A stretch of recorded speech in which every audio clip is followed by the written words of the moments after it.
ನಿಮಿಷಗಳಲ್ಲಿ ಗಂಟೆಗಳಲ್ಲೆಲ್ಲ ಶಾಸಕರು ಬರ್ತಾರೆ, ಸಭೆ ನಡೀತಾ ಇದೆ, ಎಲ್ಲ ರೆಡಿ ಮಾಡಿದ್ದೀವಿ ಸರ್. ಒಂದ್ಸರಿ ಬೇಕಾದ್ರೆ ತೋರ್ಸ್ಕೊಂಡು ಬರ್ಬೋದು, ಎಲ್ಲನೂ ತೋರಿಸ್ಬೋದು. ಎಲ್ಲ ರೆಡಿ ಮಾಡಿದ್ದೀವಿ, ಊಟದ ವ್ಯವಸ್ಥೆ ಸರಿ ಮಾಡಿದ್ದೀವಿ. ಆಮೇಲೆ ಸಭೆ ಮಾಡಲಿಕ್ಕೆ ಒಂದು ಸಪ್ರೇಟು ಟೆಂಟ್ ಹಾಕ್ಸಿದ್ದೀವಿ. ಎಲ್ಲ ರೀತಿಯೂ ರೆಡಿ ಆಗಿದೆ. ಸಕಲ ಸಜ್ಜನ್ನು ಮಾಡ್ಕೊಂಡಿದ್ದೀವಿ, ಸಕಲ ರೀತಿ ಸಜ್ಜು ಮಾಡ್ಕೊಂಡು. 5ನೇ ಅಭ್ಯರ್ಥಿ ಕೆಲಸ ನಡೀತಾರೆ ಹೇಗೆ ಸರ್? ಅಲ್ಲ, ನಾವು ಮೆಜಾರಿಟಿ ಇದ್ದೀವಿ ಸರ್. ನೀವು 5ನೇ ಅಭ್ಯರ್ಥಿ ನಾವು ಗೆಲ್ತೀವಿ. ಕಾರಣ ಏನಂದರೆ ಅವ್ರಿಗಿರೋದು ಬರೀ 14 ಓಟು, ನಮಗಿರೋದು 24 ಓಟು. ಈಗ ನಾವು ಸೆಕೆಂಡ್ ಪ್ರಿಫರೆನ್ಸ್ ಹಾಕೊಂಡ್ರೆ ನಮ್ಗೆ 28 ಆಯ್ತದೆ. 40 ಓಟ್ಗೆ 120 ಜನ ನಾವು ಸೆಕೆಂಡ್ ಪ್ರಿಫರೆನ್ಸ್ 3 ಓಟ್ ಬರ್ತದೆ. ನಮಗೆ 100% ನಾವು ಗೆಲ್ತೀವಿ. ನಾವು ಬೇರೆ ಓಟ್ ಮೇಲೆ ಡಿಪೆಂಡ್ ಆಗಿಲ್ಲ. ನಾವು ನಮ್ಮ ಓಟ್ನ ನಾವು ನರಿಶ್ ಮಾಡ್ಕೋತೀವಿ ಅಷ್ಟೇ. ಅಸಮಾಧಾನಿತ ಶಾಸಕರನ್ನ ಏನಾರ ಸೆಳೆಯುವಂತ ಯತ್ನ ನಡೀತಿದ್ಯಾ? ನಿಮ್ಗೇನಾರ ಅಸಮಾನಿತ ಶಾಸಕರು ಯಾರು ಇದ್ರೆ ಹೇಳಿದ್ರೆ ಅವ್ರನ್ನ ಸೆಳಿತೀವಿ. ನಾವು ಅನ್ಕೊಂಡಂಗೆ ಅಸಮಾನಿತ ಶಾಸಕರು ಯಾರು ಇಲ್ಲ. ನಿಮ್ಗೇನಾರ ನಿಮ್ಗೆ ಗೊತ್ತಿದ್ರೆ ವಿಚಾರ ನಮ್ಗೆ ಹೇಳಿದ್ರೆ ಸ್ವಲ್ಪ ನಿಮ್ಮಿಂದನೂ ಕೂಡ ನಮ್ಗೆ ಅನುಕೂಲ ಆಗ್ತದೆ, ಹೇಳಿ ಸರಿ ಮಾಡ್ಕೋತೀವಿ. 14 ಜನ ಶಾಸಕರುಗಳನ್ನ ಸಂಪರ್ಕ ಮಾಡಿದ್ದಾರೆ ಅನ್ನೋ ಚರ್ಚೆ. ಯಾರು? ಜೆಡಿಎಸ್ ಬಿಜೆಪಿ ಅವರು ಸಂಪರ್ಕ ಮಾಡಿ ಪ್ರಯತ್ನ ಮಾಡ್ತಾ ಇದ್ದಾರೆ ಅನ್ನುವಂತ ವಿಚಾರ ಇದೆ. ನೋಡೋಣ, ನಮ್ಮ ಶಾಸಕರು ಆ ರೀತಿ ಇಲ್ಲ. ನಮ್ಮ ಶಾಸಕರು ಸಂಪರ್ಕ ಏನು ಫೋನ್ ಅಲ್ವೇನ್ರಿ? ಇವಾಗ ಏನು ಹುಡಿಕೊಂಡು ಹೋಗ್ಬೇಕಾ? ಫೋನಲ್ಲಿ ಮಾತಾಡ್ಬೋದು, ಒಂದು ಕೇಳ್ಬೋದು, ಏನೋ ನನಗೊಂದು ಸಹಾಯ ಮಾಡಪ್ಪ ಅಂತ ಕೇಳ್ಬೋದು. ಅದೇನು ತಪ್ಪೇನಿಲ್ಲ, ಅದು ಕೇಳ್ಬೋದು. ನಾವು ಇಲ್ಲಿ ಬಂದಾಗ ನಾವು ಯಾವ ರೀತಿ ಅವ್ರನ್ನ ಯಾರು ನಿಮ್ಗೇನು ಗೊತ್ತು 14 ಪಟ್ಟಿ ದಯಮಾಡಿ ಏನೋ ಇದ್ರೆ ನಿಮ್ಮಿಂದ ನಮ್ಗೆ ಸ್ವಲ್ಪ ಸಹಾಯ. ಆ ಕಾರಣಕ್ಕೋಸ್ಕರನೇ ಸರ್ ಎಲ್ಲಾನು ರೆಸಾರ್ಟ್ಗೆ ಕರ್ಕೊಂಡ್ಬರ್ತಾ ಇರೋದು ಅಂತ ಹೇಳಿ ಸರ್. ದಯಮಾಡಿ ಕ್ಷಮಿಸಿ. ನಾನು ಹೇಳೋದು ಏನಂದ್ರೆ, ನಾವು ಚುನಾವಣೆ ಮಾಡ್ತಾ ಇದ್ದೀವಿ. ಚುನಾವಣೆ ಮಾಡ್ಬೇಕಾದ್ರೆ ನಾವು ಒಗ್ಗಟ್ಟಾಗಿರ್ಬೇಕು. ಆಮೇಲೆ ಒಂದೊಂದು ಓಟ್ ಆಗಿದ್ರೆ ಕರ್ಕೊಂಬರೋ ಅವಶ್ಯಕತೆ ಇರಲಿಲ್ಲ. ನಾವು ಪ್ರಿಫರೆನ್ಷಿಯಲ್ ಓಟ್ ಹಾಕಬೇಕು. ಪ್ರಿಫರೆನ್ಷಿಯಲ್ ಓಟ್ ಹಾಕ್ಬೇಕಾದ್ರೆ ನಾವು ಇಲ್ಲಿ ಅವ್ರಿಗೆ ವಿಚಾರ ಯಾವ ರೀತಿ ಹಾಕ್ಬೇಕು ಅಂತ ಹೇಳ್ಕೊಡ್ಬೇಕು. ಆಮೇಲೆ ನಮ್ಮ ಶಾಸಕರ ಮೇಲೆ ಅನುಮಾನ ಬಿದ್ದು ಅಂತಲ್ಲ, ನಾವೆಲ್ಲ ಒಂದು ಕಡೆ ಒಗ್ಗಟ್ಟಾಗಿರ್ಬೇಕು ಅನ್ನೋಕ್ಕಂಥ ಉದ್ದೇಶ ಅಷ್ಟೇ. ಯಾರ ಮೇಲೂ ಅನುಮಾನ ಇಲ್ಲ. ಎಲ್ಲರೂ ಫ್ರೀಯಾಗಿ ವಾಕಿಂಗ್ ಮಾಡೋಕ್ಕೆ ಹೋಗ್ಬೋದು, ಯಾರು ಸ್ವಿಮ್ಮಿಂಗ್ ಮಾಡೋಕ್ಕೆ ಹೋಗ್ಬೋದು, ಎಲ್ಲ ಓಡಾಡ್ಬೋದು. ನಾವು ಯಾರನ್ನೂ ಏನು ಕಟ್ಪಾಡಿಲ್ಲ. ಇಲ್ಲಿ ಎಲ್ಲ ಶಾಸಕರು ಇಲ್ಲೇ ಇರ್ತಾರೆ. ನಾವು 18 ಬೆಳಗ್ಗೆ ಬಸ್ನಲ್ಲಿ ಇಲ್ಲಿಂದನೇ ಎಲ್ಲರೂ ಒಟ್ಟಿಗೆ ಅಲ್ಲಿಗೆ ಹೋಗ್ತೀವಿ ವಿಧಾನಸೌಧಕ್ಕೂ. ಕಾಂಗ್ರೆಸ್ನಿಂದಲೂ ಕೂಡ ಜೆಡಿಎಸ್ ಶಾಸಕರನ್ನ ಸಂಪರ್ಕ ಮಾಡ್ತಾ ಇದ್ದಾರೆ ಅನ್ನುವಂತ ಮಾಹಿತಿ ಇದೆ. ನಮ್ಗೆ ಅದರ ಅವಶ್ಯಕತೆ ಇಲ್ಲ ಅಂತ ನಾವು ಹೇಳಿದೀವಲ್ಲ ನಿಮಗೆ. ನಾವು ಯಾರನ್ನೂ ಸಂಪರ್ಕ ಮಾಡಿಲ್ಲ, ನಮ್ಗೆ ಅದರ ಅವಶ್ಯಕತೆನೂ ಇಲ್ಲ. ನಮ್ಮ ಓಟ್ನ ನಾವು ಬಿಗಿ ಮಾಡಿಕೊಂಡು ನಮ್ಮ ಓಟ್ನ ನಾವು ನಮ್ಮ ಮನ ಹೊಲ್ಸ್ಕೊಂಡು ನಮ್ಮ ಓಟ್ ಹಾಕ್ಸ್ಕೊಂಡ್ರೆ ಸಾಕು, ನಾವು ಗೆಲ್ತೀವಿ. ನಾವು ಇನ್ನೊಬ್ಬರನ್ನ ಸಂಪರ್ಕ ಮಾಡಿ ನಾವು ಅವ್ರೇನೋ ಮಾಡೋರೇನೋ ಗೊತ್ತಿಲ್ಲ, ಬಟ್ ನಮ್ಮವರಂತೂ ಯಾರು ಮಾಡಿಲ್ಲ ಸಂಪರ್ಕನ. ಸರ್ ನಾವು ಒಟ್ಟಿಗೆ ಇರಬೇಕು ಅನ್ನೋ ಉದ್ದೇಶ ಸರ್. ನಿಮ್ಗೆ ಹೇಳಿದ್ನಲ್ಲ, ಈಗ 5ನೇ ಅಭ್ಯರ್ಥಿನ ಗೆಲ್ಲಿಸ್ಬೇಕಾದ್ರೆ ನಾವು 2ನೇ ಪ್ರಿಫರೆನ್ಷಿಯಲ್ ಓಟ್ ಹಾಕಬೇಕಲ್ಲ. 2ನೇ ಪ್ರಿಫರೆನ್ಷಿಯಲ್ ಓಟ್ಗೆ ನಾವು ಎಲ್ರಿಗೂ ತಿಳುವಳಿಕೆ ಕೊಡ್ಬೇಕಲ್ವಾ? 2ನೇ ಪ್ರಿಫರೆನ್ಷಿಯಲ್ ಓಟ್ ಹಾಕ್ಬೇಕಲ್ಲ. ಅವರು 120 ಓಟ್ 2ನೇ ಪ್ರಿಫರೆನ್ಷಿಯಲ್ ಬಂದರೆ ನಮ್ಗೆ 3 ಓಟ್ ಬರ್ತಾವೆ. ಅಲ್ಲಿ 24 + 3 27 ಓಟ್ ಇದೆ ನಮಗೆ. 100% ಗೆಲ್ತೀವಿ ನಾವು. ಸರ್, ಈಗ ಅಶೋಕ್ ಒಂದು ಟ್ವೀಟ್ ಮಾಡಿದ್ದಾರೆ ಸರ್, ನಿಮ್ಮ ವಿರುದ್ಧ ಕೆಲವೊಂದಿಷ್ಟು ಆರೋಪಗಳು ಕೂಡ ಮಾಡಿದ್ದಾರೆ. ನಾನು ಕೂಡ ಒಂದು ಟ್ವೀಟ್ ಮಾಡಿದ್ದೀನಿ, ನೋಡಿ ಅದನ್ನು. ನಾವು ಕೂಡ ಟ್ವೀಟ್ ಮಾಡಿದ್ದೀವಿ. ಅಶೋಕ್ ಅಣ್ಣಂಗೆ ಹೇಳ್ತೀನಿ, ಕ್ಷಮೆ ಯಾಚಿಸ್ತೀನಿ ಅವ್ರ ಮನ್ಸಿಗೆ ನೋವಾಗಿದ್ರೆ. ಆದರೆ ಅವರು ಕೂಡ ಕ್ಷಮೆ ಯಾಚಿಸ್ಬೇಕು. ಮುಖ್ಯಮಂತ್ರಿಗಳಿಗೆ ದಲ್ಲಾಳಿ ಅಂತಕ್ಕಂಥ ಪದ ಉಪಯೋಗಿಸೋರಲ್ಲ, ಅದು ಬೇಸರ ನಮಗೆ. ಒಬ್ಬ ವಿರೋಧ ಪಕ್ಷದ ನಾಯಕ ಅಂತಂದರೆ ಶಾಡೋ ಚೀಫ್ ಮಿನಿಸ್ಟರ್ ಅಂತ. ಅವರು ನಮ್ಮಂಥ ಶಾಸಕರುಗಳಿಗೆ ಮಾದರಿಯಾಗಿರ್ಬೇಕು. ಅವರ ನಡವಳಿಕೆ, ಅವ್ರ ಮಾತುಗಳಿಂದ ಮಾದರಿಯಾಗಿರಬೇಕು. ದಲ್ಲಾಳಿ ಅಂತಕ್ಕಂಥ ಪದ ಉಪಯೋಗಿಸೋದು, ಬೇರೆ ಬೇರೆ ರೀತಿ ಪದ ಉಪಯೋಗಿಸೋದು, ಇದರಿಂದ ಬೇಜಾರಾಗಿರೋದು ನಮಗೆ ಅವರು ಹೋರಾಟ ಮಾಡಲಿ, ಅವರು ಅಭಿಪ್ರಾಯಗಳನ್ನ ಮಂಡಿಸ್ಲಿ, ಅಥವಾ ನಮ್ಗೆ ವಿರೋಧ ಮಾಡಲಿ, ಅದೆಲ್ಲ ಪದ ಪ್ರಯೋಗ ಇದೆಯಲ್ಲ ಅಶೋಕಣ್ಣಂದು. ದಯಮಾಡಿ ಅವರು ಅದನ್ನು ನನಗೆ ಯಾವ ರೀತಿ ಬುದ್ಧಿ ಹೇಳೋರಲ್ಲ, ಆ ಬುದ್ಧಿನ ಅವರು ಕೂಡ ಕಲ್ತ್ಕೊಂಡ್ರೆ ಬಹುಶಃ ಒಳ್ಳೆಯದು. ಅವರು ಮಾದರಿಯಾಗಿರಬೇಕು. ವಿರೋಧ ಪಕ್ಷದ ಲೀಡರು, ಮುಖ್ಯಮಂತ್ರಿಗಳು, ಅವರ ನಡವಳಿಕೆ, ಅವ್ರ ಮಾತುಗಳು ಬೇರೆ ಶಾಸಕರುಗಳಿಗೆ ಮಾದರಿಯಾಗಿರಬೇಕು. ಅದಾಗಲಿ ಅನ್ನೋ ಉದ್ದೇಶದಿಂದ ನಾನು ಹೇಳಿದ್ದೀನಿ ಅಷ್ಟೇ. ಬೇರೆ ಏನಾರು ಅವ್ರು ನೋವಾಗಿದ್ರೆ ಕ್ಷಮೆ ಯಾಚಿಸ್ತೀನಿ ನಾನು. ಸಿಗ್ಲಿ ಅಂತ ಹೇಳಿ ಸಿಎಂ ಅವ್ರನ್ನ ಓಲೈಕೆ ಮಾಡ್ತಾ ಇದ್ದಾರೆ. ಹೌದಲ್ವಾ? ನಾನು ಅವ್ರಿಗೆ ಹೇಳ್ತಾ ಇದ್ದೀನಿ, ಅವ್ರ ಪದ ಪ್ರಯೋಗ ಹಂಗಾರೆ ಮುಂದೆ ಏನಾರ ಬಿಜೆಪಿ ಸರ್ಕಾರ ಬಂದರೆ ನಾನು ಮುಖ್ಯಮಂತ್ರಿ ಮಾಡಲಿ ಅಂತ ಸಿಎಂನ ಬೈತಾವ್ರು ಅವರು. ಅದನ್ನ ಅವ್ರು ಒಪ್ಕೊಂಡ್ರೆ ಇದನ್ನ ನಾನು ಒಪ್ಕೋತೀನಿ. ಅವ್ರೇನಾರ ನೆಕ್ಸ್ಟ್ ಬಿಜೆಪಿ ಸರ್ಕಾರ ಬಂದ್ಬಿಟ್ರೆ ನಾನು ಮುಖ್ಯಮಂತ್ರಿ ಮಾಡ್ಬೋದು ಅವರು, ಅದಕ್ಕೆ ಬೈತಾ ಇದ್ದೀನಿ ಅಂತ ಅವ್ರು ಅದನ್ನ ಒಪ್ಕೊಂಡ್ರೆ ನಾನು ಇದನ್ನ ಒಪ್ಕೋತೀನಿ. ಬಾಲಕೃಷ್ಣ ಅವ್ರಿಗೆ ಟಾಸ್ಕ್ ಸರ್ ಇದು? ಏನು ಈ ಸಿಎಲ್ಪಿ ಸಭೆ ನಿಮ್ಮ ಕ್ಷೇತ್ರದಲ್ಲಿ ನಡೀತಾ ಇರೋದು ಟಾಸ್ಕ್ ಅನ್ಕೋಬೇಡಿ ದಯಮಾಡಿ. ನನ್ನ ಕ್ಷೇತ್ರ ಇದು, ನನ್ನ ಜವಾಬ್ದಾರಿ. ನಮ್ಮ ಎಲ್ಲ ಸ್ನೇಹಿತರುಗಳು, ನಮ್ಮ ಸಹೋದ್ಯೋಗಿಗಳು, ನಮ್ಮ ಲೀಡರ್ಗಳು, ಮುಖಂಡರುಗಳೆಲ್ಲ ಬರ್ತಾ ಇದ್ದಾರೆ. ಇದು ನನ್ನ ಜವಾಬ್ದಾರಿ. ಯಾಕಂದರೆ ನನ್ನ ಕ್ಷೇತ್ರದಲ್ಲಿ ನಡೀತಾ ಇದೆ. ಬೇರೆ ಕ್ಷೇತ್ರದಲ್ಲಿ ಹೋಗಿ ಮಾಡಿದಾಗ ಅದು ಟಾಸ್ಕು. ನನ್ನ ಕ್ಷೇತ್ರದಲ್ಲಿ ನಡಿಬೇಕಾದ್ರೆ ಬರ್ತಕ್ಕಂಥ ನಮ್ಮ ಮುಖಂಡರುಗಳನ್ನ, ಶಾಸಕರುಗಳಿಗೆ ಗೌರವ ಕೊಡ್ತಕ್ಕಂಥದ್ದು, ಆತಿಥ್ಯ ಕೊಡ್ತಕ್ಕಂಥದ್ದು ಅದು ನನ್ನ ಕರ್ತವ್ಯ. ಅದು ಟಾಸ್ಕ್ ಅನ್ಕೋತೀರಾ? ಇಲ್ಲ, ಇವತ್ತೇನು ಚರ್ಚೆ ಇಲ್ಲ ಸರ್. ಮೋಸ್ಟ್ಲಿ ಚುನಾವಣೆ ಕಳೆದ ನಂತರ ಹೈಕಮಾಂಡ್ ಮಟ್ಟದಲ್ಲಿ ಅದು ಚರ್ಚೆ ಆಗ್ಬೋದು. ಅಲ್ಲ, 13 ಸಾವಿರ 15 ಸಾವಿರ ಸರ್ಕಾರ ಅಂತೂ ಇದೆಯಲ್ವಾ? ಎಲ್ಲ ಇಲಾಖೆ ನಡೀತಾ ಇದೆಯಲ್ವಾ? ಎಲ್ಲ ಕಡೆ ಸರ್ ಶಾಸಕರ ಬೆಂಬಲಿಗರುಗಳು ಪ್ರತಿಭಟನೆ ಮಾಡ್ತಾ ಇದ್ದಾರೆ ಸರ್. ತಮ್ಮ ನಾಯಕರು ನ್ಯಾಚುರಲ್ ಅದು ನ್ಯಾಚುರಲ್ ರೀ. ಯಾರು ಕೇಳಿಗೆ ಎಲ್ರಿಗೂ ಹಕ್ಕೈತಲ್ವೇನ್ರಿ? ಯಾಕೆ ಕೇಳಬಾರ್ದು? ಅವರು ಎಲ್ರಿಗೂ ಹಕ್ಕಿದೆ ಕೇಳಲಿಕ್ಕೆ. ತೀರ್ಮಾನ ಅಂತಿಮವಾಗಿ ಹೈಕಮಾಂಡ್ ಮಾಡಿದಾಗ ಎಲ್ಲರೂ ಕೂಡ ಒಪ್ಕೊಂತಾರೆ. ಸರ್, ಈಗ ಡೆಲ್ಲಿಗೆ ಸೋಮವಾರ ಸಿಎಂ ಸಿಎಂ ಅವರು ಕೂಡ ಹೋಗ್ತಿದ್ದಾರೆ. ಅದು ಗೊತ್ತಿಲ್ಲ ಅಣ್ಣ, ಯಾತಕ್ಕೆ ಹೋಗ್ತಾರೆ ಏನಕ್ಕೆ ಹೋಗ್ತಾರೆ. CM ಅವರು ಅನೇಕ ವಿಚಾರಗಳನ್ನ ತೆಗೆದುಕೊಂಡು ಅಭಿವೃದ್ಧಿ ವಿಚಾರಗಳನ್ನ ಆಮೇಲೆ ಸಮಸ್ಯೆ ಇರ್ತಕ್ಕಂಥದ್ದನ್ನ ಬಗೆಹರಿಸಲಿಕ್ಕೆ BJP ಅವ್ರ ಹತ್ರ ಮಾತಾಡಲಿಕ್ಕೆ ಹೋಗ್ತಾ ಇದ್ದಾರೆ ಅಷ್ಟೇ. ಬಟ್ ಇದಕ್ಕೂ ಹೋಗ್ಬೋದೇನೋ ಅದು ನನಗಂತೂ ಮಾಹಿತಿ ಇಲ್ಲ. ಸರ್, ಈ ವಿಚಾರವಾಗಿ CBIT ವಿಚಾರವಾಗಿ ಮೋದಿ ಅವರು ಹೇಳಿದ್ದಾರೆ, ಆ ವಿಚಾರವನ್ನ ಪ್ರಸ್ತಾಪ ಮಾಡಿ ಇದನ್ನ ವಿಚಾರವನ್ನು ಟೀಕೆ ಮಾಡ್ತಾ ಇದ್ದಾರೆ, ಕರೀತಾ ಇದ್ದಾರೆ ಬಂದು ಈ ವಿಚಾರ ಕೇಳ್ತಾ ಇದ್ದಾರೆ ಅನ್ನೋದು. ಸರ್, ಈಗ ಅದ್ರ ಬಗ್ಗೆ ಮಾತಾಡ್ತಕ್ಕಂಥದ್ದು ಅಫ್ಕೋರ್ಸ್ ಈಗ ಹುಟ್ಟಾಕ್ತವ್ರೆ JDS, ಹೋರಾಟ ಮಾಡ್ತೀವಿ ಅನ್ನೋರೆ JDS.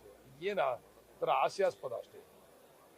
ಈಗ ರೈತರುಗಳು 80% ವಿರೋಧ ಮಾಡ್ತಾವ್ರೆ ಅಂತಾರೆ. ನೋಡೋಣ, ಈಗೆಲ್ಲ ನೋಟಿಸ್ ಕೊಡ್ತಾ ಇದೀವಲ್ಲ, ನೀವು ಹೋಗಿ ಕ್ಯಾಂಪೈನ್ ಬರೋದೆಲ್ಲ ಸರ್ವೆ ಮಾಡಿ. ಈಗ ದುಡ್ಡು ತಗೊಳಕ್ ಬರ್ತಾರಲ್ಲ, ಅವಾಗ ಗೊತ್ತಾಗಲ್ವಾ ಎಷ್ಟು ಜನ ವಿರೋಧ ಮಾಡ್ತಾರೆ, ಎಷ್ಟು ಜನ ತಗೊಂತಾರೆ ಅಂತೇಳಿ. ಸುಮ್ಮನೆ ಇದನ್ನ ಮಾತಾಡ್ಕೊಂಡು ಕೆರೆದ ಗಾಯ ಮಾಡ್ಕೊಳ್ತಕ್ಕಂಥದ್ದು ಅವಶ್ಯಕತೆ ಇಲ್ಲ. ವಿಧಾನಸೌಧ ಚಲೋ ಮಾಡಿ ಹೋರಾಟ ಮಾಡ್ಲಿಕ್ಕೆ ನೋಡ್ರಿ, BJP ಅವರು ವಿಜಯೇಂದ್ರ ಅವರು ಇವಾಗ ಒಂದು ಮಾತು ಹೇಳಿದ್ದಾರೆ, ಇದನ್ನ ಬಿಡಬೇಕು ಅಂತೇಳಿ. ನಾನು ಆ 1,000 ಎಕರೆ ಅಕ್ವೈರ್ ಮಾಡಿದ್ರಲ್ಲ KIDB ಇಂದ, ಆ 1,000 ಎಕರೆ ಅಕ್ವೈರ್ ಮಾಡಿದಾಗ ಯಾರು ಹೋರಾಟ ಮಾಡ್ತಾರೋ ಅವರೇ ಹೋಗಿ ದುಡ್ಡು ತಗೊಂಡು ಹೋರಾಟ ಮಾಡ್ತಾವ್ರಲ್ಲ ಅಲ್ಲಿ ಕೇಳಿ ಪ್ರಶ್ನೆ ಮಾಡಿ ತಗೊಂಡವ್ರೆ. ಒಂದು ಎರಡನೇದು ಏನಂದ್ರೆ, ನಾವು ಅವತ್ತು ಹೋರಾಟ ಮಾಡೋದು ಬೇಡ ಅಂತ ಅವತ್ತು BJP ಅವರು ನಮ್ಗೇನು ಸ್ಪಂದಿಸ್ಲಿಲ್ಲ. ನನ್ನ ಯಡಿಯೂರಪ್ಪನವ್ರು ಅವರ ಮುಖ್ಯಮಂತ್ರಿ ಚೇಂಬರ್ ಕರ್ಸ್ಕೊಂಡ್ರು, ನಾವೆಲ್ಲ ಹೋಗಿರೋ ಫೋಟೋ ಕೊಡ್ತೀವಿ ನಿಮಗೆ. ನಾವೆಲ್ಲ ಹೋಗಿ CM ಲಿಂಗಪ್ಪನವ್ರನ್ನ ಕರ್ಕೊಂಡೋಗಿ ನಾವು ಹೇಳ್ದು ಅವಾಗ, ಇಲ್ಲ ಇದು ಡ್ರಾಪ್ ಮಾಡ್ಲಿಕ್ಕೆ ಸಾಧ್ಯ ಇಲ್ಲ, ಇದಾಗಲೇ ಆಗಿದೆ, ಇದು ರೆಡ್ ಝೋನ್ ಇದೆ, ಈಗ ನಾನು ಏನಾದ್ರು ಮಾಡ್ತೀನಿ, ಅದಕ್ಕೆ ಒಳ್ಳೆ ಬೆಳೆ ಕೊಡಿಸ್ತೀನಿ ಅಂತ ಮಾತನ್ನ ಹೇಳಿದ್ರು ಅವರು. ಅವಾಗ ನಾವು ಸುಮ್ಮನೆ ಬಂದು ಅವರೇನು ಅವತ್ತೇ ನಾವು ಹೋಗಿ ಮನವಿ ಕೊಟ್ಟಾಗಲೇ ಡ್ರಾಪ್ ಮಾಡಿದ್ದೀರಾ BJP ಅವರು. BJP ಅವರಿಗೆ ಇದ್ರ ಬಗ್ಗೆ ಮಾತಾಡ್ತಕ್ಕಂಥದ್ದು ನೈತಿಕತೆನೇ ಇಲ್ಲ. ಅವ್ರು ಎಲ್ಲಿ ಮಾತಾಡಿದ್ರು, ಯಾವ ಜಾಗದಲ್ಲಿ ಮಾತಾಡಿದ್ರು ಅಂತ ಬೇಕಾದ್ರೆ ವಿಜೇಂದ್ರಣ್ಣನು ಇದ್ರು ಮಾತಾಡಿದಾಗ ನಾನು ಏನು ಮಾಡ್ತೀನಿ ಅಂತ ವಿಜೇಂದ್ರಣ್ಣನ ಕೇಳಿ ಅವರೇ ಹೇಳಿದ್ರು, ಇದನ್ನ ಮಾಡೋಣ, ಇದು ಮಾಡೋದ್ರಿಂದ ಜನಗಳಿಗೆ ಅನುಕೂಲ ಆಗ್ತದೆ ಅಂತೇಳಿ ಕೇಳಿ ಅವ್ರನ್ನ ವಿಜೇಂದ್ರಣ್ಣ ಇದ್ರು, ಇದೇ ಯೋಜನೆ ರುದ್ರೇಶಣ್ಣ ಇದ್ರು, ವಿಜೇಂದ್ರಣ್ಣ ಇದ್ರು. ಆ ಜಾಗನ ಯಾವ ರೀತಿ ಉಪಯೋಗಿಸ್ಕೋಬೇಕು ಅನ್ನೋದ್ರ ಬಗ್ಗೆ ನಾನು ಹೋರಾಟ ಮಾಡೋದ್ನಲ್ಲ, ನನಗೆ ಫೋನ್ ಮಾಡಿ ಕರೆಸಿದ್ರು. ನಾವು ನಮ್ಮ ನಾಯಕರಾದಂಥ CM ಲಿಂಗಪ್ಪನವ್ರು ನಾವೆಲ್ಲ ಒಟ್ಟಿಗೆ ಹೋಗಿದ್ದು ಮುಖ್ಯಮಂತ್ರಿಗಳನ್ನ ಭೇಟಿ ಮಾಡಲಿಕ್ಕೆ BJPಯಲ್ಲಿ. ಅವರು ಇಲ್ಲ ಇದನ್ನ ಬಿಡೋಕ್ಕಾಗಲ್ಲ, ನಾವು ಇದನ್ನ ಮಾಡ್ತೀವಿ, ಈ ಥರ ಯೋಜನೆ ನಿಮ್ಮ ಸಹಕಾರ ಬೇಕು ಅಂತ ಹೇಳಿದ್ರು. ಮತ್ತೆ ಈಗ ವಿಜೇಂದ್ರನೇ ವಿರೋಧ ವ್ಯಕ್ತಪಡಿಸಿದ್ದಾರೆ. ಅದಕ್ಕೆ ಕೇಳಿ ನೀವು ವಿಜೇಂದ್ರ ಅವರು ಎಲ್ಲಿ ಕರ್ಸ್ಕೊಂಡು ಮಾತಾಡಿದ್ರು, ಯಾರಿದ್ರು ಜೊತೆಯಲ್ಲಿ, ರುದ್ರೇಶ್ ಅವರು ಜೊತೆಲಿದ್ರು ನಮ್ಮ ಜೊತೆಯಲ್ಲಿ, ಎಲ್ಲಿ ಕರ್ಸ್ಕೊಂಡು ಮಾತಾಡಿದ್ರು, ಏನ್ ಮಾತಾಡಿದ್ರು ಅಂತ ಕೇಳಿ ಅವ್ರನ್ನ. ಸುಮ್ಮನೆ ವಿರೋಧ ಮಾಡ್ತೀವಿ ಅಂತ ವಿರೋಧ ಮಾಡೋದು ಬೇಡ. ಫೋಟೋ ಕೊಡ್ತೀವಿ ಬೇಕಾರೆ, ನಾವು ಮಾತಾಡೋದು ಮುಖ್ಯಮಂತ್ರಿಗಳ ಜೊತೆ ಮನವಿ ಮಾಡೋದೆಲ್ಲ ಫೋಟೋ ಕೊಡ್ತೀವಿ ಬೇಕಾರೆ. ಯಡಿಯೂರಪ್ಪನವ್ರು ಇದ್ದಾಗ ನಾವು ಹೋಗಿ ಮನವಿ ಮಾಡಿದೀವಿ, ಕೊಡ್ತೀವಿ ಅದನ್ನ. ಸುಮ್ಮನೆ ವಿರೋಧ ಮಾಡ್ತಾವ್ರೆ, ನಮ್ದು ಒಂಚೂರು ಸೇರ್ಕೊಳ್ಳಿ ಇದರಲ್ಲಿ ಅಂತಕ್ಕಂಥ. ಆಯ್ತಪ್ಪ, ಅವತ್ತು ಅಶೋಕ್ ಅಣ್ಣನು ಇದ್ರಲ್ಲಪ್ಪ BJP ಇದ್ರ ಗೌರ್ಮೆಂಟಲ್ಲಿ, ಅವರೇ ಈ 1,000 ಎಕರೆ ಅಕ್ವೈರ್ ಮಾಡಿದಾಗ ನಾವು ಬೇಡ ಅಂದ್ವಲ್ಲ, ಅವಾಗ ಕರ್ಸ್ಕೊಂಡು ಅವ್ರಿಗೆ ನೈಜ ಕಾಳಜಿ ಇದ್ದಿದ್ರೆ ಬಿಡ್ಬೋದಾಗಿತ್ತಲ್ಲ. ಅವಾಗ ಯಾಕೆ ಬಿಡ್ಲಿಲ್ಲ ಅಶೋಕಣ್ಣ? ಅಶ್ವತ್ಥನಾರಾಯಣ ಅವ್ರು ಇಲ್ಲೇ ಇದ್ರಲ್ಲ, ಅಶ್ವತ್ಥನಾರಾಯಣ ಅವ್ರ ವಿಚಾರ ಗೊತ್ತಲ್ಲ ಮಾಡಿ. ಸುಮ್ಮನೆ ಏನೋ ನಮ್ಮ ಮುಖ್ಯಮಂತ್ರಿಗಳಾಗ್ಬಿಟ್ಟವ್ರೆ DK ಶಿವಕುಮಾರ್ ಅವರು, ಅವ್ರಿಗೆ ಕಪ್ಪು ಮಸಿ ಬೆಳಿಬೇಕು ಅಂತೇಳಿ ಇವ್ರು ಸುಮ್ಮನೆ ಈಗ ಹೆಂಗೆ ಇದಕ್ಕೆ ಮುಂಚೆ ಏನು ಇರಲಿಲ್ಲ. ಇವ್ರು ಮುಖ್ಯಮಂತ್ರಿ ಆದ ತಕ್ಷಣ ಎಲ್ಲ ಸ್ಪೀಡ್ ಆಗ್ಬಿಟ್ರು. ಸರ್, ಈಗ ಮೊನ್ನೆ ಕುಮಾರಸ್ವಾಮಿ ಅವರು ಹೇಳ್ತಾರೆ, ನಿಖಿಲ್ ಅವರು ಹೇಳ್ತಾರೆ, ಯೋಜನೆ ಮಾಡಿದ್ವಿ, ಅವಾಗ ರೈತರು ಬಂದ್ರು, ಕೇಳ್ಕೊಂಡು ಬಿಟ್ವಿ, ರೆಡ್ ಝೋನ್. ಈಗ ಸರ್ಕಾರ ಇದೆ, ರೆಡ್ ಝೋನ್ ತೆಗಿಲಿ, ಇನ್ನು ರೈತರಿಗೆ ಅನುಕೂಲ. ಈಗ ನಾನೊಂದು ಹೇಳೋದು, ನಿಮ್ಮ ಕಾಲದಲ್ಲಿ ಯಾಕೆ ತೆಗಿಲಿಲ್ಲ ಹಂಗಾರೆ? 2018ರಲ್ಲಿ ಇದೇ ರೈತರು ದೇವೇಗೌಡರ ಹತ್ರ ನಿಮ್ಮ ಹತ್ರ ಬಂದ್ರಲ್ಲ, ನೀವ್ ಯಾಕೆ ತೆಗಿಲಿಲ್ಲ ಹಂಗಾರೆ? ಅವ್ರ ಸರ್ಕಾರ ಇತ್ತಲ್ವಾ, ತೆಗಿಬೋದಾಗಿತ್ತಲ್ವಾ? ಯಾರು ಇದನ್ನ ಹುಟ್ಟಾಕಿದ್ರಲ್ಲ ಅವರೇ ತೆಗಿಬೋದಾಗಿತ್ತಲ್ವಾ? ಈ ಯೋಜನೆ ಆಗ್ಬೇಕು ನಡೀರಿ, ನನ್ನ ಕನ್ಸಿನ ಕೂಸು ಅಂತ ಹೇಳಿಲ್ವಾ? ಈಗ ನಾನು ಮೊನ್ನೆ ಏನೋ ಒಂದು ಕೇಳ್ದೋ, ನಿಮ್ಮ ಮಾಧ್ಯಮದವ್ರು ಕೇಳವ್ರೆ, ಸರ್ ನಿಮ್ಮ ಜಾಗನೂ ಹೋಯ್ತಲ್ಲ ಅಂತಂದ್ರೆ ಅವರು ಕೇತ್ಕನಹಳ್ಳಿ ಜಾಗದ ಮಾತಾಡೋರು. ಭಾಳ ಬುದ್ಧಿವಂತರು ಅವರು. 60 ಎಕರೆ ತಮ್ಮ ಶ್ರೀಮತಿ ಹೆಸರಲ್ಲಿ ಮತ್ತೆ ಮಗನ ಹೆಸರಲ್ಲಿ ಇರತಕ್ಕಂಥದ್ದನ್ನ ಮಾತಾಡಿಲ್ಲ ಅವರು. ಕೇತ್ಕನಹಳ್ಳಿನ ಡಿವೇಟ್ ಮಾಡಿದ್ರು. ನೀವು ಮಾಧ್ಯಮದವ್ರು ಹೌದು ಅಂತ ಅದನ್ನ ಕೇಳ್ಕೊಂಡು ನಾವೇನು ಮಾಡ್ಬೋದು?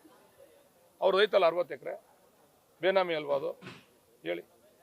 ಸುಮ್ಮನೆ ಬೇರೆಯವ್ರಿಗೆ ನೋಡ್ರಿ, ನಾವೆಲ್ಲ ಗಾಜಿನ ಮನೇಲಿ ಕೂತ್ಕೊಂಡವ್ರು ಎಲ್ರೂ, ಎಲ್ಲ ಕಲ್ಲು ಹೊಡಿಯೋದು ಬೇಡ. ಯಾರು ಸತ್ಯ ಹರಿಶ್ಚಂದ್ರರು ಅಂತ ಹೇಳಿ ಅದೇ ತಟ್ಕೊಳ್ಳೋದು ಬೇಡ. ನಮ್ಮ ಲೀಡರ್ ಹೇಳವ್ರೆ, ನಾನು ರಿಯಲ್ ಎಸ್ಟೇಟು ಮಾಡಿದ್ದೀನಿ, ನಾನು ಬಿಸ್ನೆಸ್ಸು ಮಾಡಿದ್ದೀನಿ, ಎಲ್ಲ ಮಾಡಿದ್ದೀನಿ ಅಂತ ಪ್ರಾಮಾಣಿಕವಾಗಿ ಅವ್ರು ಒಪ್ಕೊಳಕ್ಕೆ ಹೇಳ್ರಿ. ಈಗ ಅಶೋಕ್ ಅಣ್ಣನ್ ಅವ್ರದ್ದು ಎಷ್ಟೈತೆ ಆದಾಯ, ಕುಮಾರಸ್ವಾಮಿ ಅವ್ರ ಕುಟುಂಬದವ್ರದ್ದು ಎಷ್ಟೈತೆ ಆದಾಯ, ಅದು ಎಲ್ಲಿಂದ ಬಂತು ಅಂತೇಳಿ ಪ್ರಾಮಾಣಿಕವಾಗಿ ನೀವು ಅದ್ರ ಬಗ್ಗೆ ವಿಮರ್ಶೆ ಮಾಡಿ.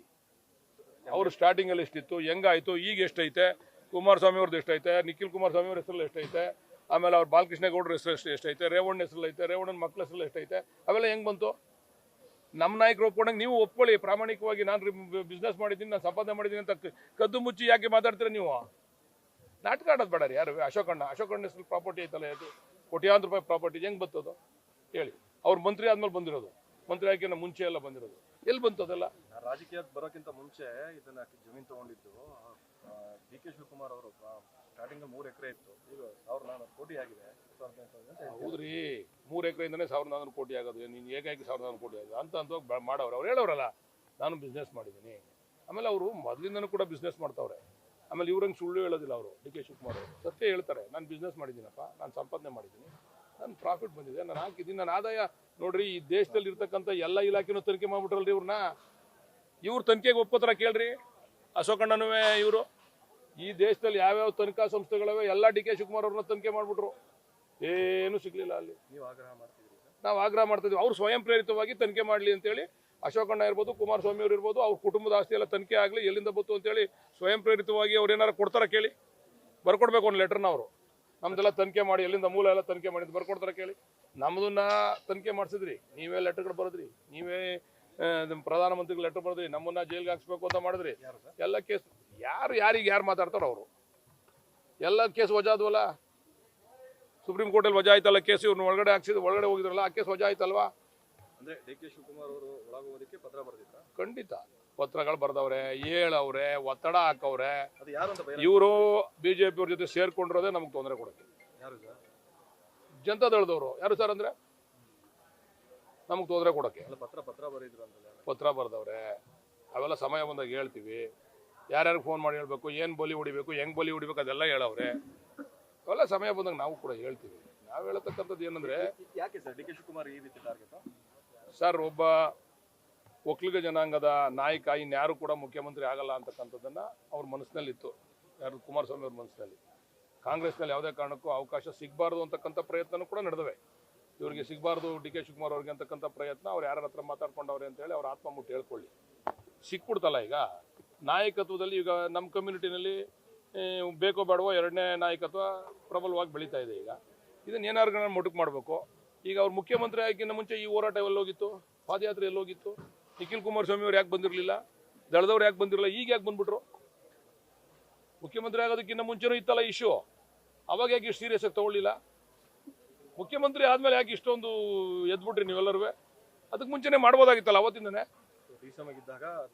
ಮಾಡ್ಬೋದಾಗಿತ್ತಲ್ಲ. ಸರ್ಕಾರ ಮಾಡಿತ್ತಲ್ಲ, ಸರ್ಕಾರದ ಇದು ಮಾಡಿದಾಗ ಇವರೇ ಬಂದು ಹೋರಾಟ ಮಾಡ್ಬೋದಾಗಿತ್ತು. ಇವತ್ತೇನು ಹೋರಾಟ ಮಾಡ್ತಾವ್ರಲ್ಲ, ಏನು ನಿರಂತರವಾಗಿ ಹೋರಾಟ ಮಾಡ್ತಾವ್ರೆ. ಏನು ನಿಖಿಲ್ ಕುಮಾರಸ್ವಾಮಿನ 2 ಸರಿ ಕಳಿಸ್ಬಿಟ್ರು ಅಲ್ಲಿಗೆ. ಅವಾಗ ಎಷ್ಟು ಸರಿ ಬಂದಿದ್ರು ಮುಂಚೆ?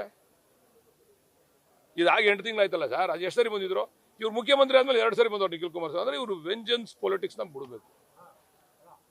ವೆಂಜನ್ಸ್ ಇದೆಯಲ್ಲ ಅದನ್ನ ಬಿಡಬೇಕು. ತೀರ್ಮಾನ ಜನ ಮಾಡ್ತಾರ್ರಿ. ನಮ್ಮನ್ನ ಮನೆಗೆ ಕಳಿಸಿ ನಿಮ್ಮನ್ನ ಗೆಲ್ಲಿಸ್ತಾರಲ್ಲ, ಅವತ್ತು ನೀವೇನು ಬೇಕಾದ್ರೂ ಮಾಡ್ಕೊಳ್ಳಿ. ನೀವು ಗೆದ್ದಾಗ ಏನು ಮಾಡೋಕ್ಕಾಗ್ಲಿಲ್ವಲ್ಲ. ಈಗ ನಿಮ್ಗೆ ಅಧಿಕಾರನೇ ಸಿಕ್ಕಿಲ್ಲ ಅಂತಂದ್ರೆ ನಾವು ಒಪ್ಕೋತಿದ್ದೋ. ನಿಮ್ಗೆ ಅಧಿಕಾರ ಕೊಟ್ಟಾಗ ನೀವೇನು ಮಾಡೋಕ್ಕಾಗ್ಲಿಲ್ವಲ್ಲ. ಈಗ ನಮ್ಗೆ ಅಧಿಕಾರ ಕೊಟ್ಟಾಗ ನಾವೇನೋ ಮಾಡ್ತಾ ಇದ್ದೀವಿ. ಜನ ಆಮೇಲೆ ತೀರ್ಮಾನ ಮಾಡ್ತಾರೆ. ಸರ್, ಇದು ರಾಜಕೀಯನ ಹೊರತುಪಡಿಸ್ತಾ ರೈತರಲ್ಲಿ ಪ್ರತಿಭಟನೆ ಮಾಡಿದ್ದಾರೆ. ಕೆಲವೊಂದಿಷ್ಟು ರೈತರು ಪ್ರತಿಸ್ತಾ ಇದ್ದಾರೆ, ಅವ್ರಿಗೆ ಇಷ್ಟ ಬಂದರೆ ಗೊತ್ತಾಗ್ತದೆ. ಆ ರೈತರನ್ನ ಹೆಂಗೆ ಮನವೊಲಿಸ್ತೀರಿ, ಹೇಗೆ ಸರ್? ಇಲ್ಲ, ಅವ್ರನ್ನೂ ಕೂಡ ಮನವೊಲಿಸ್ತೀವಿ, ಮಾತಾಡ್ತೀವಿ ಎಲ್ಲರ ಹತ್ರ. ನೋಡಿ, ಈಗ ಒಂದು ಅಭಿವೃದ್ಧಿ ವಿಚಾರ ಬಂದಾಗ ಪರ ವಿರೋಧಗಳು ಇದ್ದಿದ್ದೆ ಎಲ್ಲ ಕಡೆ, ಏನು ಇಲ್ಲೇ ಅಂತಲ್ಲ. ಯಾವ ಮೂಲೆಯಲ್ಲಿ ಹೋದ್ರೂ ನೀವು ವ್ಯವಸಾಯದ ವಿಚಾರ ಬಂದಾಗ ನಿಜವಾಗ್ಲೂ ಕೂಡ ರೈತರಿಗೆ ತೊಂದರೆ ಆಗ್ತಕ್ಕಂಥದ್ದು ಅನ್ಯಾಯ ಆಗ್ತದೆ, ನಾವು ಒಪ್ತೀವಿ. ಆದರೆ ಅನಿವಾರ್ಯ ಬೇಕೇ ಬೇಕಲ್ಲ. ಬೆಂಗಳೂರು ಬೆಳೀತಾ ಇದೆ. ಅಶೋಕ್ ಅವ್ರು ಮಾತಾಡ್ತಾರೆ ಇದರಲ್ಲಿ ಅಸೆಂಬ್ಲಿನಲ್ಲಿ, ಇನ್ನು ಮುಂದೆ ಬೆಂಗಳೂರನ್ನ ಜಾಸ್ತಿ ಇಲ್ಲಿ ಏನು ಮಾಡಕ್ಕೆ ಬಿಡಬೇಡ್ರಿ, ಹೊರಗಡೆ ಹೋಗಿ ನೀವು ಸುತ್ತ ಟೌನ್ಶಿಪ್ಗಳು ಮಾಡಿ ಅಂತ ಅಶೋಕಣ್ಣ ಮಾತಾಡೋ ಕ್ಲಿಪ್ಪಿಂಗ್ಸ್ ಕೊಡ್ಲಾ ನಿಮಗೆ? ಇನ್ನು ಆಯ್ತಪ್ಪ, ಅಶೋಕಣ್ಣ ಡೈರೆಕ್ಟ್ ಮಾಡಲಿ ಟೌನ್ಶಿಪ್ ಹೆಂಗೆ ಮಾಡ್ಬೇಕು. ಇಲ್ಲಿ ತೋರಿಸ್ತಾರಲ್ಲ ಮರ ಬೆಳೆದ್ಬಿಟ್ಟೈತೆ, ಅದು ಬೆಳೆದ್ಬಿಟ್ಟೈತೆ ಅಂತ. ಈ ಮರ ಬೆಳೆದಿರೋದೇ ರೆಡ್ ಝೋನಿಂದ. ಇವತ್ತು ನೀವು ಬನ್ಕುಪ್ಪೆ ಪಂಚಾಯತಿನ ಸರ್ವೆ ಮಾಡಿ, ನಮ್ಮ ಹೋಬಳಿನಲ್ಲಿ ಎಲ್ಲ ಕಡೆ ಲೇಔಟ್ ಆಯ್ತಾ ಇದೆ. ನೀವು ಮಂಚಂಗನಹಳ್ಳಿ ಪಂಚಾಯತಿ ಸರ್ವೆ ಮಾಡಿ, ಲೇಔಟ್ಗಳು ಆಯ್ತಾ ಇದೆ. ಪಕ್ಕದಲ್ಲಿ ಗೋಪಳ್ಳಿ ಪಂಚಾಯತಿ ಸರ್ವೆ ಮಾಡಿ ಲೇಔಟ್ಗಳು ಮಾಡ್ತಾ ಇದ್ದಾರೆ.